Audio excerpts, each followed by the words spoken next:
What would you do if the person who once vowed to love you decided to turn your deepest pain into public entertainment? Imagine standing in the middle of your town, surrounded by familiar faces, and hearing the man you once called husband reduce you to a failure. That's exactly what happened to her. And what she did next. No one, not even him, could have predicted it. Before we go any further, make sure you subscribe and like this video. Stories like this don't just entertain. They remind us how strength is born in humiliation and how destiny has a way of rewriting injustice. And trust me, this one only gets more shocking. Now tell me in the comments, do you believe karma always comes back around, or do some people simply get away with cruelty? I want to know what you think before we continue. It began, as these things so often do, with a man who could not tolerate his own insecurity. Chuka and Udu had once promised one another everything a young couple dreams of: a home, Sunday dinners, the argument and the apology that make a marriage feel alive. For 7 years, there were no children. People noticed. Neighbors whispered. Chuka noticed most of all. Where pity might have taken root, he cultivated contempt. Where tenderness might have offered comfort, he chose blame. You want a test? Friends would suggest, practical and bright-eyed. Have the doctors check, both of you. But Chuka folded his arms, the proud set to his jaw. He refused medical testing, not from ignorance, but from a stubborn pride that insisted his masculinity could not be questioned.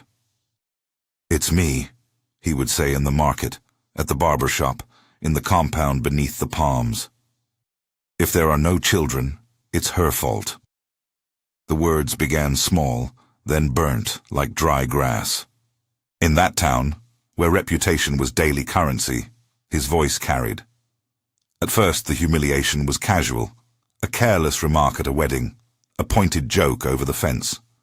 But pride grows indulgent, and suddenly a man who mocks in private performs in public. One morning, in a flare of cruel theatricality, Chuka gathered neighbors and family, dragged Udu's belongings into the compound, and ordered her out. He spoke loudly, as if volume could make truth. Her dresses, her keepsakes, a few photographs, he flung them onto the dusty street, watched them scatter, and told her she had been found wanting. There were children at the windows. There were cousins at the gate. The compound hummed like a hive suddenly disturbed. Udu stood very still. Humiliation folded over her like a wet blanket. She did not reply in kind. She had none of that cruelty in her.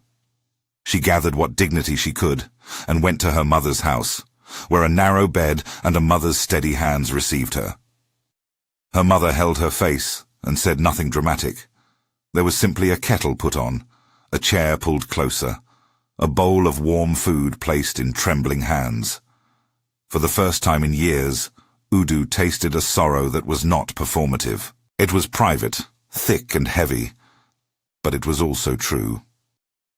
The town moved on, as towns do. Chuka found a new marriage within months. People congratulated him. He wore the new bride like a trophy. She was young, eager, and for a while she seemed to fit the picture he'd painted of a man who had reclaimed his honor. He named her Enchi, and, in his pride, paraded her like evidence of his judgment. But Udu did not crumble in the way some expected. Humiliated, yes, broken, for a time. Yet there was in her a quiet resilience not born of stubbornness, but of necessity. She packed a small bag and left for Abuja, the city where anonymity is both hard and kind.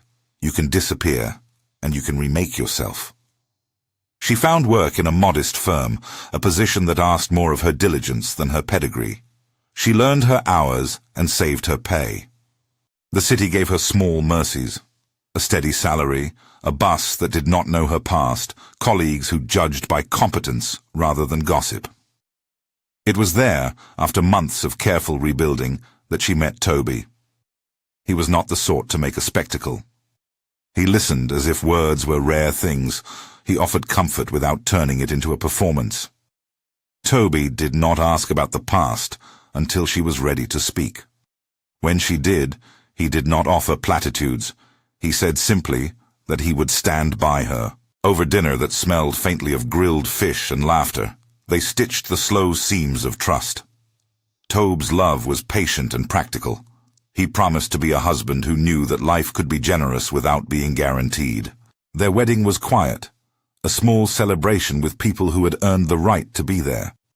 No grand procession, no triumphalist speeches, just vows and hand-fastings, and the feeling for Udo of being seen without condition.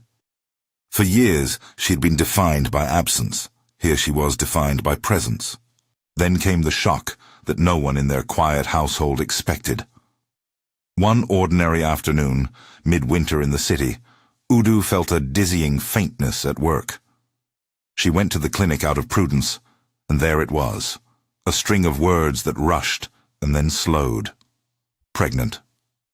Not one child, the doctor said gently, but 3. The word triplets landed in the room like a bell.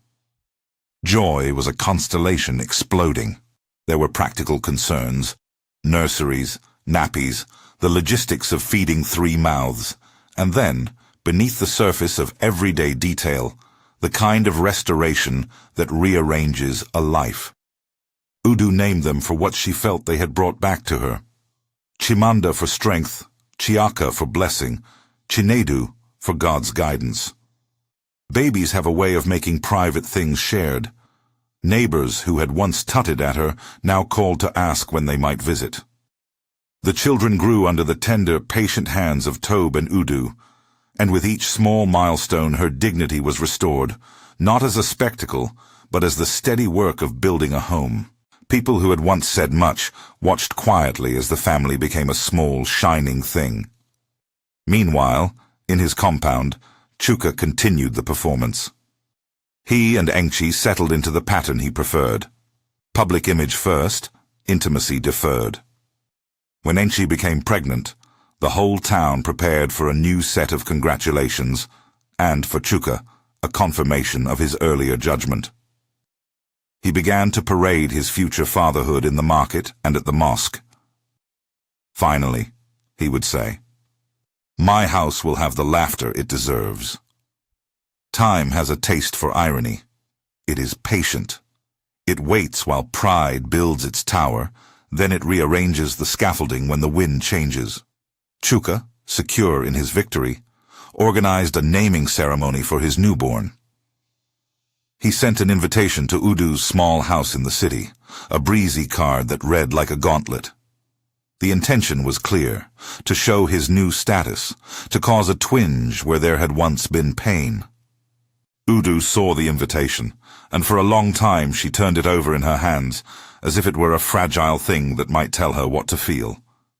Tobe sat beside her, head bowed in thought, and at last said what he had always said, "Go. Not to inflame or to gloat, but to witness. Go as proof," he told her, "that you have nothing to hide, and that the truth can be faced calmly." He did not ask her to engineer a public spectacle. He asked for courage, balanced with dignity. There is a difference, and Udo understood it. On the morning of the ceremony, she asked Tobe if she might borrow something a little more formal. He produced a blue gown that caught the light just so, a color that made her seem larger than the small woman who had once stood at her mother's threshold. They took the Rolls-Royce, modestly hired for the occasion, and she stepped out like someone who had earned the right to be seen without apology. She carried her 3 children in her arms, each bundled and blinking at sunlight, and the compound's chatter shifted into something sharp and immediate as the partygoers noticed who had arrived. The mood that morning was brittle. Chuka's table boasted fine food, the band played, his allies smiled like sunlit statues. For all his boasting, there was a tremor in his voice when he greeted Udo, more accusation than welcome. The crowd leaned forward like a tide. People love a spectacle.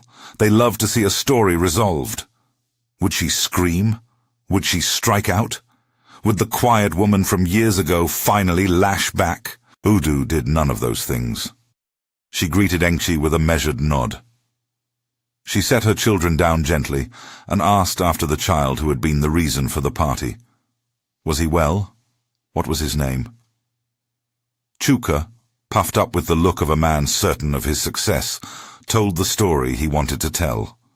A new wife, a new child, proof of his judgment. He braced for applause. Instead, Udu watched.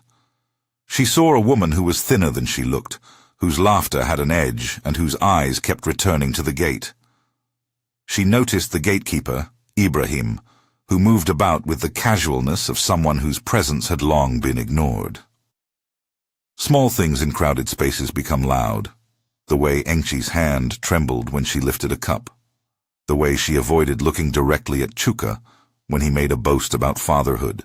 The ceremony edged into an awkward half-silence that felt, suddenly, like a room filled with windows opening.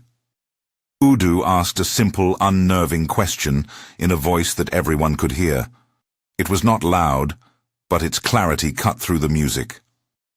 "Is the child definitely yours?" She did not demand. She suggested. Suggestion can be more lethal than accusation, because it invites the audience to fill in the blanks. Chuka's laughter fluttered. "Of course," he said, with that brittle pride that had fed his actions for years. "Why would you ask?" Udu turned to Engchi with the softness that had steadied her through worse things. "People talk," she said. "When people talk, it is not always kind. If you would like, there is a way to know." She named the test without ceremony, DNA, like a repair kit for a broken thing. It was a clinical term, not a weapon. Yet the suggestion hung there, and the compound went dead silent in a way that made every whispered thought audible. Engchi's face moved through colors. For a few heartbeats, she seemed to be listening to a different clock. Shame is a subtle thief. It steals the rhythm of speech. Then, as if the weight of a secret could no longer be held by the spine that had bent under it, she broke. Her voice came out an apology. "I did not want to hurt him," she said, and the words were small and battered. "I thought if I could give him a child he would love me. She turned and said the name that made the crowd suck air. Ibrahim. The confession spilled like water from a breached vessel. Ibrahim, the gatekeeper, flushed and clutched at his cap. Chuka felt the floor give under his feet. Pride has a brittle architecture. Once one stone is removed, the rest come tumbling. He searched the faces around him for an ally, a handhold. But the eyes that had once mirrored his triumph now mirrored surprise, then pity, then the scalding heat of judgment. People who had once praised him looked away. Neighbors who had whispered their support for his condemnation turned their attention to the woman who had carried the truth in silence. There was no pounding drum of revenge. There was only truth, exposed in the brightest sunlight. Chuka's expression collapsed into something that had the shape of grief and the ragged edge of shame. He stumbled, not physically, but in the way a man who has lost the story of himself stumbles. The crowd dispersed into murmurs. Some muttered about fate, others about the dangers of assuming who is at fault. Children crowded closer to their mothers, who whispered that this was why kindness matters. For a brief, sharp instant, Chuka was a man diminished not by external mockery, but by the sudden clarity of his earlier choices. Udu did not gloat. She had not come to enjoy someone's ruin. She had come to stand for what she had learned. Integrity, quiet strength, and the willingness to let truth speak rather than forcing it. She bent to pick up Chimanda, who had been distracted by a ribbon, and adjusted the blanket around Chiaka. She gave Chinadu a quick, tired smile, because children, mercifully, do not know the architecture of pride. As she rose, she offered Engchi something that surprised many, a small, public compassion. "You must learn to be honest with yourself," she said gently. "And you must seek healing." There was no malice in her voice, only a practicality born from wounds healed the long way. Chuka watched her go, and in his chest, a man who had been loud found himself humbled by silence. He reached to hold his child, and felt the hollowness of a title that meant little without truth. There is no theatrical unmasking that restores dignity to those who were wronged. No satisfying ledger of debts paid. What remained for Udu was the ordinary work of living well. In the days that followed, the town's gossip shifted its ink. Some defended Chuka, blaming circumstances and temptation. Others asked why he had refused medical tests for so long, refusal born of pride that now looked very small. People who had once avoided Udu now stepped in to congratulate the mother of 3. Toby and Udu did not stage celebrations. They made lists, bought paint for a nursery, arranged vaccinations. Their lives were not vindication as spectacle, but vindication as peace. The day-to-day evidence that being treated with dignity matters more than the applause of any crowd. Enkchi, for her part, faced the slow, awkward road of contrition. She sought forgiveness not as a theatrical gesture, but by telling the truth and by bearing the consequences in quiet ways. Ibrahim was removed from his post. The compound took measures to repair not only fences, but the heart of its community. People spoke about the cost of pride. Pastors used the story in hushed tones as a caution, but the moral they emphasized most was not the neat righteousness of punishment. It was the practical plea to treat others with care. For all the drama, the simplest lesson lingered. You cannot eat a neighborhood's faults for breakfast and expect to digest them without consequence. Udu's exit from the compound that day was like a final line in a play written in a language both old and modern. She left not to gloat, but to continue living. In the city lanes, she and Toby walked with their 3, and where once she had been a subject of pity, she became a quiet model of endurance. People now asked how she had managed to hold herself together. She would say, when she spoke at a church or in a friend's living room, that she had learned to let truth be her armor and humility her companion. Humility, she would say, is not thinking less of yourself. It is thinking of yourself less. There are those who will call such stories about poetic justice. There are those who will insist on a moral tidy as a parcel under a tree. The truth is messier. Udu's life after that day was not a movie montage of perfect days. There were sleepless nights, worries over school fees, the ordinary arguments that stir in any marriage. But there was also a quiet joy that had nothing to do with proving someone wrong. That joy was the sound of small feet running in the morning, the squeeze of a hand across a table, an unexpected text from a neighbor offering a loaf of bread because they had been told a true story and felt compelled to act kindly. If there is a lesson that sits true at the end of this tale, it is not, endure and you will be rewarded. That would be a poor theology and a poor comfort. Instead, it is this. Do not shame another for what life has not given them.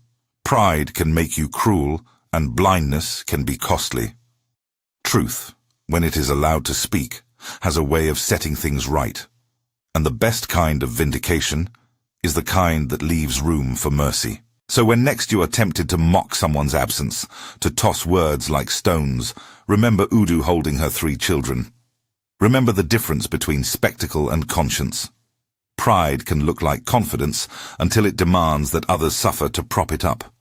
And when invited to a place where the past aches, consider going not to prove a point, but to be the kind of person who honors truth. If you enjoyed this dramatic true-life turnaround, subscribe for more stories that explore the human heart and the ways people are restored. And if this story moved you, share it with someone who needs to hear that dignity matters. And while you're here, watch our next True Life Reversal for another reminder that life's chapters can change in ways you would never expect.